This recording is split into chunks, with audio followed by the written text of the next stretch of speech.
அனைவருக்கும் வணக்கம். எங்கள் மாடி தோட்டத்தில் பாருங்கள் தக்காளி எவ்வளோ காய்ச்சிருக்குன்னு. தக்காளி தொடர்ந்து நமக்கு 2-3 மாதத்துக்கு மேலே வந்துக்கிட்டே இருக்குது அறுவடைக்கு. நல்லா நிறையவே தக்காளி காய்ச்சிருக்கு. இந்த மாதிரி மாடி தோட்டத்தில் தக்காளி வச்சு நம்ம விற்பனை கூட செய்யலாம்.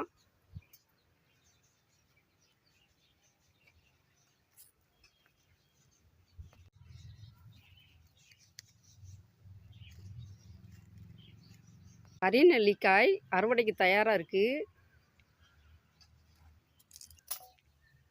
இந்த நெல்லிக்காய் நல்லா கொத்து கொத்தாவே காய்க்கும். வீட்டு தோட்டத்தில் வச்சாலும் எங்கே வச்சாலுமே. நாட்டு நெல்லி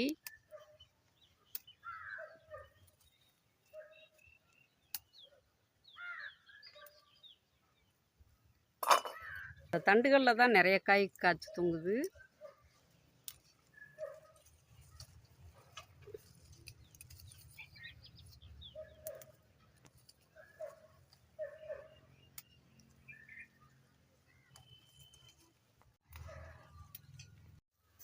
இந்த நெல்லிக்காயிலெல்லாம் வைட்டமின் சி சத்து நிறைந்து காணப்படுது.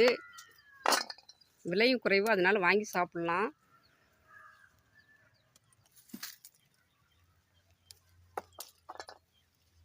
முதல் முறையாக அறுவடை பண்ணுறோம். போன தடவை கொஞ்சம் காய் வச்சுச்சு, இந்த தடவை கொஞ்சம் நிறையாவே வச்சுருக்கு. நெல்லிக்காய் எல்லாமே அறுவடை பண்ணிட்டோம். நல்லா நிறைய காயே வந்திருக்கு.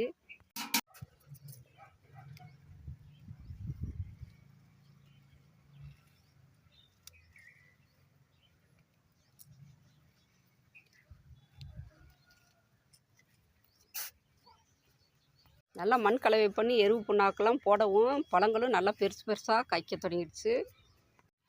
இந்த முறை தான் மாடி தோட்டத்தில் நிறைய தக்காளிகள் நல்லாவே காய்க்க தொடங்கிடுச்சு. மாடி தோட்டத்தில் இருக்கிற தக்காளி எல்லாமே இந்த வாரம் வாளியில் அறுவடை பண்ணிக்கிட்டு இருக்கோம்.